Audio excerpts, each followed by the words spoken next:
एवढ्यातच आपण नोकरी किंवा जॉब जाण्याच्या बऱ्याच न्यूज ऐकल्या असतील, खास करून IT सेक्टरमधल्या. मग त्यामध्ये TCS आहे, इन्फोसिस आहे, Accenture आहे आणि अजून अशा बऱ्याच काही कंपन्या आहेत. पण कधी विचार केलाय का, की जेव्हा मशीन विचारायला करायला लागतील, तेव्हा मानवाचं काय होईल? AI म्हणजे काय, की थोडक्यात एक कृत्रिम बुद्धिमत्ता आहे. आता फक्त रोबोटचं डोकं नाही, तर ते आपल्या आयुष्याचा पण मेंदू झाल्यासारखं आहे. आपण सकाळी डोळे उघडण्याआधीच AI आपल्याशी बोलायला लागते. हे सिरी, ओके गुगल, ChatGPT, मला मदत करा, मला हे सांगा, मला ते सांगा. AI आपला जवळ-जवळ ऑफिस पार्टनर, ड्रायव्हर, शिक्षक आणि कधी-कधी कलाकारही झाल्यासारखं आहे. फोटो तयार करू शकतो, संगीत रचू शकतो, स्क्रिप्ट लिहू शकतो आणि अशा भरपूर क्रिएटिव्हिटी या आता मशीन करू शकते.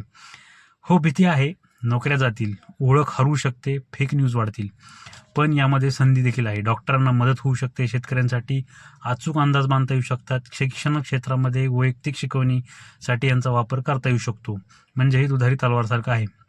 चुकीचा वापर केला तर माणूस हरवून जाईल, पण चांगला वापर केला तर जग बदलेल.